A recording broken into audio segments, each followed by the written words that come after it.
Oke, langsung aku mulai aja ya. Assalamualaikum warahmatullahi wabarakatuh. Selamat sore. Sebelumnya aku mohon maaf dulu ya.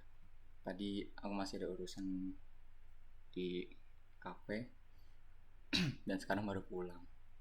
Oke, pada materi hari ini materinya itu mengenai dasar-dasar CAM sama 3D printing. Oke. Untuk 3D printing itu merupakan termasuk proses manufaktur dalam pembuatan suatu produk.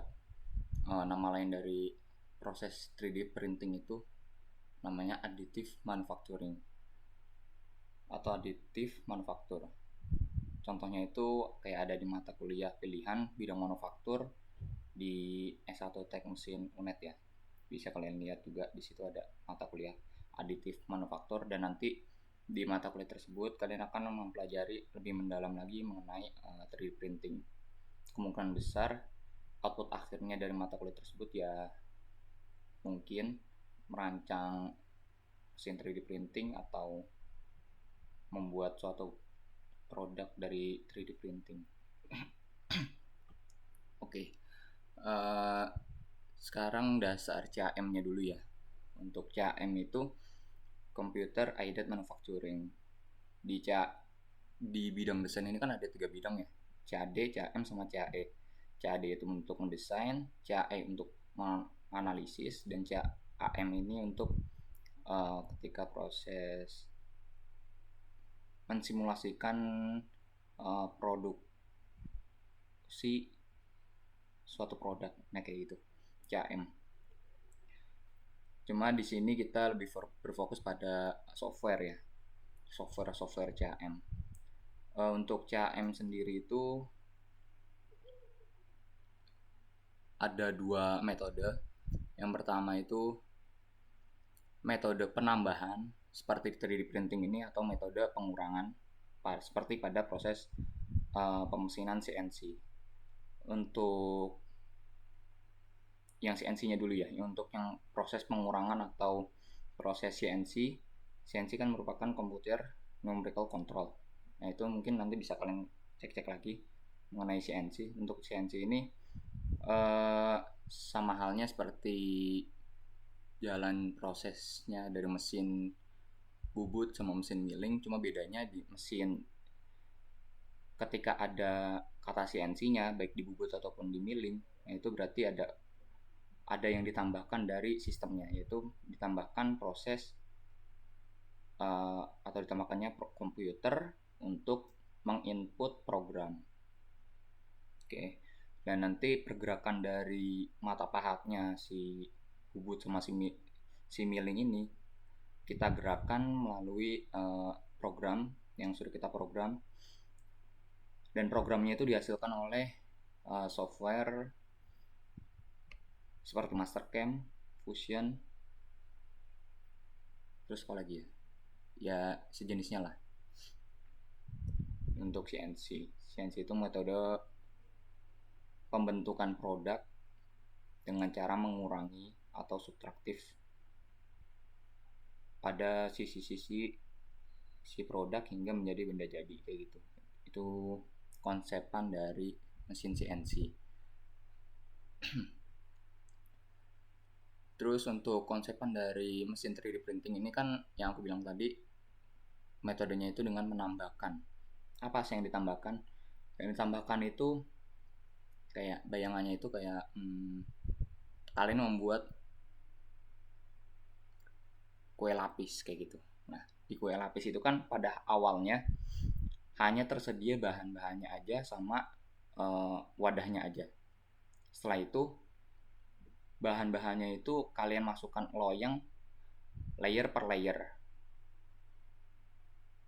Misal di layer pertama masukin bahan ke media loyang, terus habis itu dipanaskan sampai matang di layer pertama, terus selanjutnya ditambahin lagi di layer berikutnya, ditambahin lagi bahannya, adonannya, terus di oven lagi sampai matang, berikut juga sampai nanti jadi tebel kan kue lapisnya.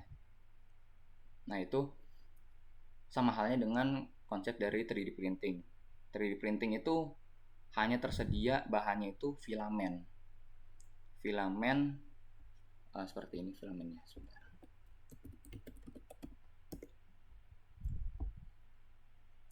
Nah, seperti ini. Ini hanya gulungan bahan material. Bahannya ini bisa dari plastik.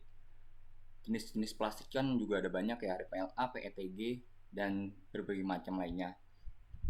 Dan nanti filamen ini ada banyak banget materialnya. Dan 3D printing juga kalau di manufaktur mesin ya, itu tuh bisa kita menggunakan filamen yang bermaterial yang apa? Yang tahan terhadap bakteri, itu apa namanya ya?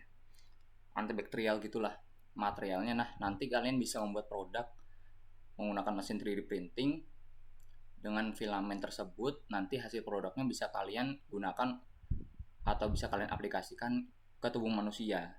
Contohnya itu kan kayak apa ya? Semisal tulang rangka bagian kepala atau otak, terus pen atau tulang buatan dan sejenisnya. Nah, itu bisa kalian buat dari proses 3D printing menggunakan material yang antibakterial. Cuma namanya bukan antibakterial, apa ya? Ya, intinya ada material tersendiri yang namanya itu, yang bahannya itu dapat diterima oleh tubuh manusia. Kalau asal-asalan menggunakan material asal-asalan kan nanti bisa mengakibatkan korosi ya, korosi, terus bisa makin berbahaya untuk tubuh manusia. Nah, ini kita menggunakan bahan seperti titanium yang memang bisa apa ya, bisa tahan korosi dan tidak merusak tubuh manusia, kayak gitulah konsepnya. Terus dari bahannya tadi kan bahannya seperti ini ya, filamen. Nanti filamen ini akan dilakukan proses pemanasan. Bentar. Jadi printing.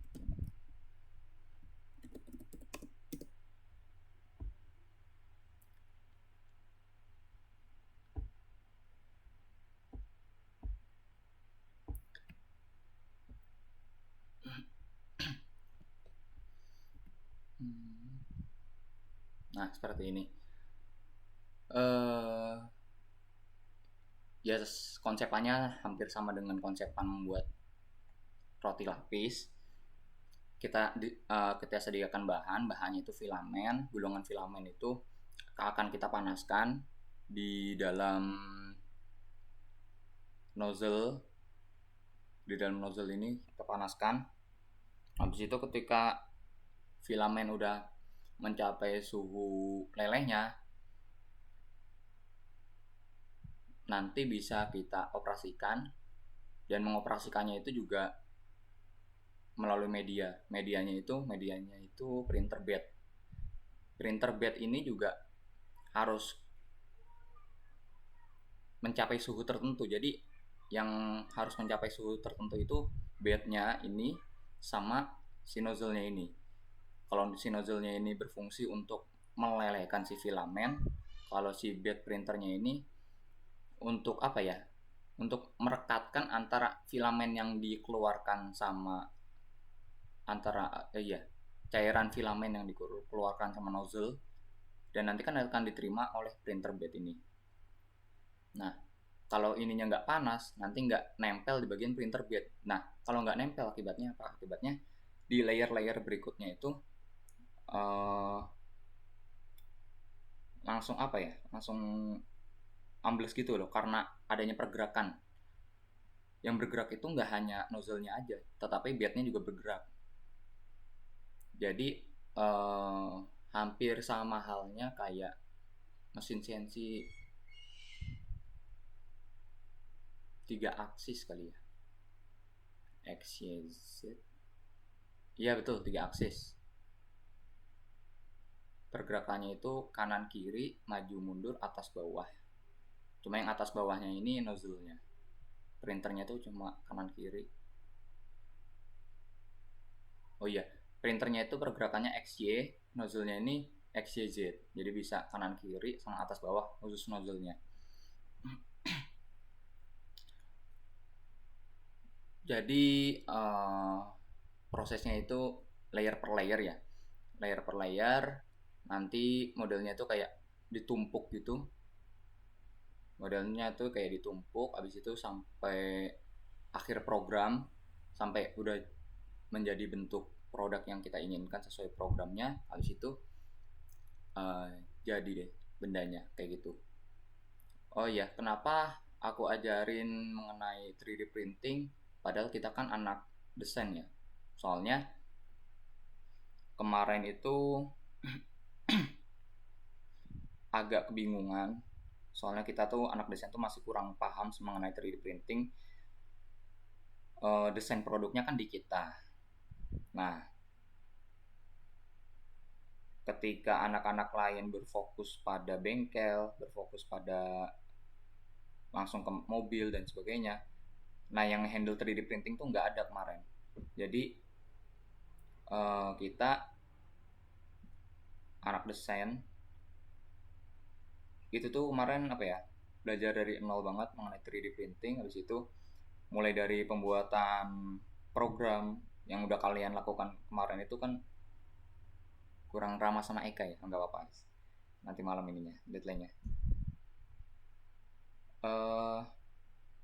Itu tuh kemarin masih rada kebingungan, soalnya nggak ada orang yang bisa ngehandle. Terus ya yang masih berhubungan dengan desain kan anak desain ya, ya jadinya anak desain yang ke lapangan. Habis itu ya udah, kita akhirnya belajar sendiri, terus ngeriset mengenai filament sendiri, terus kita ngalamin banyak banget cacat-cacat. Nah itulah makanya aku ajarin dari awal periode biar kalian tuh semisal dimintain bantu atau mintain tolong oleh divisi lain tuh udah siap kayak gitu. Selain udah siap, udah paham juga cara menghasilkan program, udah paham juga cara menginput program. Cara menginput program nanti di akhir sesi kita aku jelasin ya. Oke, langsung ke oh iya, sorry untuk Nada sama Eka. Selama sesi belajar ini kita sering banget membahas materi mengenai teknik mesin ya, soalnya emang lingkungan UKM otomotif ini benar-benar kaitan erat banget mengenai teknik mesin kayak gitu ya. Semoga nggak keberatan ya, ini kan juga insight baru untuk kali ini. Aman. Oke. Aman. Oke, lanjut. Proses manufaktur atau proses produksi itu ada banyak jenisnya. Subtraktif manufacturing ini contohnya kayak machining atau CNC, additive manufacturing ini 3D printing, forming proses ini kayak penempaan, terus joining proses ini kayak pengassemblyan kayak gitu. Nah ini termasuk, jadi 3D printing ini juga termasuk ke dalam bidang manufaktur. Terus bagaimana cara 3D printing bekerja yang udah aku jelasin tadi. Awalnya itu kalian membuat program di software, habis itu programnya itu kalian ekspor menjadi file G-code. Nanti file G-code-nya itu kalian input ke mesin. Kalau input ke mesinnya itu bisa menggunakan tabel data ataupun bisa menggunakan flash disk. Jadi file G-code-nya itu kalian simpan ke flash disk, nanti flash disk-nya itu disambungkan ke mesin 3D printing. Ya hampir sama halnya kayak di mesin CNC sih. Di mesin CNC juga ada banyak metodenya juga. Cuma aku waktu itu pernah megang mesin CNC yang masukin programnya manual sendiri. Gendeng. Jadi ada banyak jenisnya juga ya mesin CNC. Ada yang menerima program G-code dari software, ada yang enggak nerima program G-code dari software. Jadi kita harus ngebuat programnya manual yang bisa dibaca oleh mesin kayak gitu. Terus langkah-langkahnya itu yang pertama ada proses desain. Jadi proses desain kalian lakukan kemarin kan Langkah pertama mendesain produknya dulu di software CAD kayak Inventor, SolidWorks, Fusion dan sejenisnya. Terus filenya itu dirubah menjadi file STL atau file OBJ. Cuma di sini kita itu seringnya pakai file STL untuk diinput ke software 3D printing. Setelah itu kita setting mesin 3D printing. Jadi kita itu nyeting mesin 3D printing itu mulai dari pergerakan, suhu dan semacamnya. Itu tuh kita setting di software. Nanti di mesinnya itu, di 3D printingnya itu, kita tinggal make sure aja. Semisal nih 3D printingnya itu nggak bisa ngebaca suhu yang udah kita input melalui software. Nah itu bisa kita input manual pada 3D printing itu. Terus kita setting semuanya sampai menghasilkan G-code. G-code ini merupakan program yang menjalankan si nozzle-nya tadi. Si nozzle sama si bednya ini. Jadi yang menggerakkan itu program G-code ini. Kenapa namanya G-code? Karena fungsi utama dari program atau fungsi utama dari program itu ya program G. Program G ini kayak yang berfungsi ya sebagai fungsi utamanya lah, fungsi utamanya untuk menggerakkan. Kalau program M dan lainnya itu hanya program bantu untuk memulai program, mengakhiri program, terus memutar spindle kalau di CNC ya, terus kecepatan pemakanan kalau di CNC juga dan sejenisnya. Cuma di sini itu di 3D printing itu kita di dalam program G-code itu sudah ada program untuk memulai program. Isi programnya itu pergerakan XYZ ya, semisal kita mau menggerakkan nozzle ke kanan. Ke kanan itu kan X plus ya. Jadi kalau di CNC nih ya, di CNC ini G90, G91 absolut sama incremental. Cuma kalau di 3D printing aku juga kurang paham ya, G-code-nya seperti apa, kayaknya hampir sama-sama aja. Berarti kalau kita ingin menggerakkan nozzle dari titik 0 ini ke kanan, berarti X5. Semisal kita ingin menggerakkan nozzle ini sejauh 5 mili. Terus X10, X15 ke kanan X plus. Terus kalau ke kiri X min. Terus kalau ke maju itu Y plus, mundur itu Y min, kalau ke atas itu Z plus, kalau ke bawah itu Z min. Nah itu kalau di G-code. Jadi pergerakan-pergerakan itu yang isinya cuma angka sama huruf kayak gitu. X5 berarti bergerak ke kanan sejauh 5 mili. Misal udah di sini dan ingin kembali ke sini, berarti X-5 atau bisa X0. Nah itu tergantung kita menggunakan jenis program apa, absolut atau incremental gitu. Nah itu untuk gambaran kasar mengenai G-code ya. Jadi kita nggak terlalu mendalam mengenai G-code. Terus langsung kita input ke mesin. Nanti mesinnya itu mulai bergerak, mulai membuat produknya layer per layer ya. Kalau kalian lihat simulasinya di Orca Slicer kemarin tuh kan pergerakannya layer berlayer ya, dari layer pertama berapa mili terus sampai setinggi ini kayak gitu. Nah ini udah masuk mulai program 3D printingnya, terus sampai akhirnya menjadi benda jadi 3D object kayak gitu.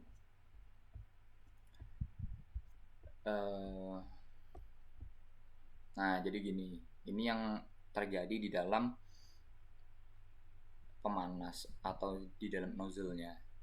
Nah ini ada filamen, gulungan filamen ini masuk ke nozzle, nanti di sini akan dipanaskan. Dan ini benda yang di print. Nah ini ada support, ini ada lowerable print table atau bed-nya tadi. Ini ada bed, ini support. Nah supportnya ini Bisa kita menggunakan filamen juga. Jadi pada proses awalnya itu sebelum kita ngebuat benda yang ada supportnya, biasanya tuh programnya itu kayak apa ya? Ya ngebuat supportnya dulu, baru ngebuat si produknya kita, kayak gitu. Jadi nanti di akhir produk kita itu ada tambahan support, dan supportnya itu harus kita buang.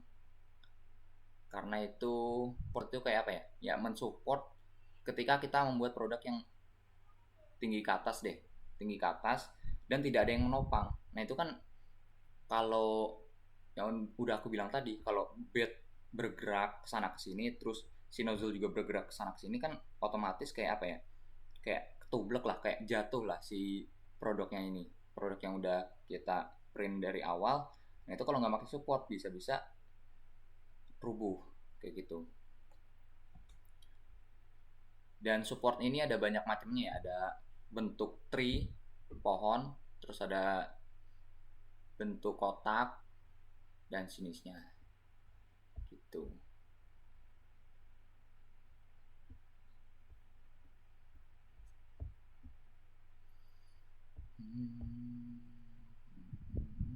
Nah ini, jadi di akhir printing itu, di akhir proses printing itu, kita selain membuang cacat-cacat atau filamen yang berlebihan, kita juga membuang support yang udah kita bangun tadi. Terus kita juga ngebuang filamen sisa yang ada di bed kayak gitu. Jadi setelah kita pakai mesin 3D printing itu, usahakan si nozzle-nya tadi, si ininya, nozzle-nya tadi sama si bednya ini bersih dari filamen kayak gitu. Oke, itu dasar-dasarnya ya. Kita lanjut orkanya. Nah, cara menggunakan orka itu, kita klik orka, buka seperti ini.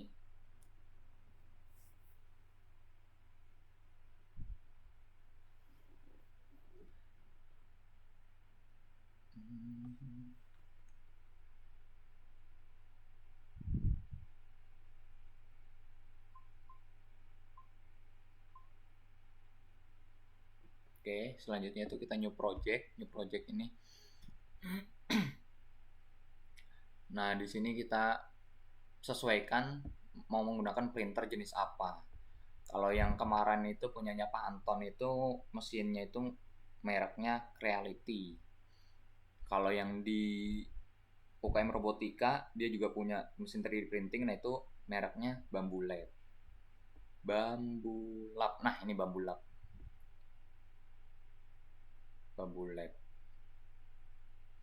Kalau secara kualitas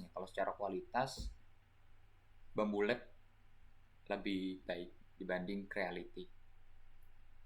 Soalnya kemarin tuh ketika ngebuat produk pakai mesin 3D printing merek Creality ini, kayak susah nempel aja antara si produk yang kita print dengan si bednya. Terus sama si filamennya itu juga panasnya kurang konstan, jadi kayak bisa tiba-tiba berlebihan. Abis itu filamennya kalau suhunya berlebihan kan melelehnya, ledernya itu berlebihan juga ya, jadi kayak air banget. Tetapi kalau filamen ini kalau suhunya pas sesuai spesifikasi dari si jenis material filamennya, itu sebenarnya nggak terlalu cair banget. Jadi kekentalannya itu bisa ya kental banget sih. Iya, jadi nggak terlalu cair banget gitu. Kayak gitu. Nah, ini kita setting menggunakan printer apa. Misalnya mereknya itu Creality CR Min atau CR10 Max. Terus filamennya. Nah, filamennya ini kalau merek yang bagus ya, kalau merek yang bagus itu merek Sunlo. Terus misal kita menggunakan merek yang lain, kita bisa menggunakan generic ini. Terus kita masukin jenis plastik apa, kan ada plastik banyak macam-macam ya, ada ABS, TPU, PC, PETG, PLA. Misal kita pakai PETG ini yang generik. Habis itu oh ya, ini nozzle. Semisal di mesin 3D printing lain ada beberapa ukuran nozzle. Nah, itu bisa disesuaikan juga ukuran nozzle-nya. Ini menyesuaikan filamen. Habis itu udah sih. Oh iya, di sini proses. Di sini kan ada global sama objek. Nah, kalau global ini kita bisa, semisal nih di kita mau ngeprint berbagai macam produk. Misal di sini ada 3 produk. Misal di sini ada gantungan kunci yang udah kalian buat kemarin, gear yang bentuk gear, terus ada apa lagi di sini, terus ada apa lagi di sini. Nah, itu semisal spesifikasi ngeprintnya ini mau disamakan, kita prosesnya ini menggunakan proses global ini. Jadi settingannya ini semua kita setting buat semua jenis produk yang ada di sini. Cuma kalau kita klik objek dan kita pilih objeknya apa, nah itu kita bisa nge-nyeting untuk masing-masing jenis produk. Semisal ya ada banyak jenis produk dan kita pengen pakai settingan yang berbeda antar produk. Nah, ini bisa menggunakan objek ini. Cuma kalau cuma satu jenis produk terus settingannya ya kita anggap nggak terlalu butuh yang banyak settingan lah. Nah, itu bisa kita klik global aja. Jadi biar kita nggak pusing nyeting satu-satu. Terus di sini semisal di mesin 3D printing kan kayak apa ya? Bisa nge-input banyak filamen ya. Semisal di mesinnya itu bisa nge-combine ada 2 gulungan filamen di mesinnya. Nah, itu bisa kita masukkan juga di sini. Semisal filamen pertama yang warna merah, semisal warna merah ini materialnya PETG. Terus material kedua warna hijau, materialnya semisal PLA. Nah, ini bisa kalian setting juga. Semisal lebih dari 2, bisa 3. Cuma maksimal 3 sih. Nggak ada yang sampai 4. Kayak gitu. Oke, misalnya cuma 1 lah ya. Oh iya, semisal kalian lupa untuk ngeklik all ini pada printer ya. Ini kalian bisa ngeklik all di sini. Habis itu kalian klik confirm. Terus kalau misal kalian lupa ngeklik all juga pada filamennya. Tadi filamen dan ini printer ya. Nah, ini kalian bisa klik all semua juga di sini, all. Habis itu confirm, cancel. Udah selesai. Itu untuk yang lupa ya. Oke. Langkah pertama, inputkan bendanya itu dalam bentuk STL, file STL, kalau nggak OBJ yang tadi, cuma lebih aman pakai STL sih. Soalnya masing-masing file itu kan berbeda juga ini ya.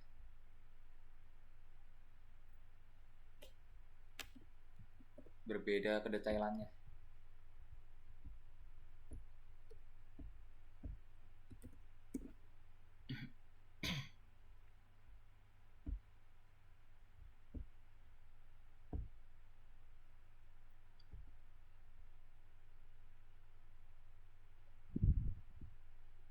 Nah, semisal bendanya seperti ini ya. Kalau bendanya seperti ini, cara merebahkannya itu bisa klik bendanya, klik bagian ini. Sorry, bukan scale, apa namanya tadi?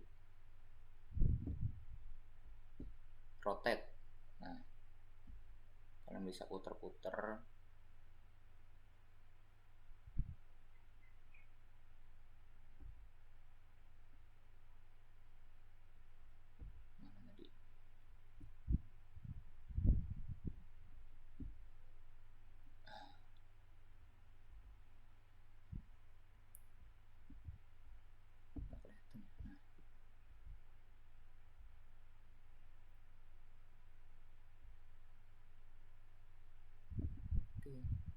Nah, sini jangan putar-putar sampai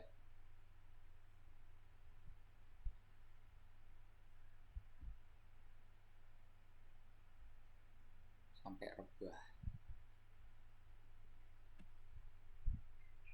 Ini kita isi aja.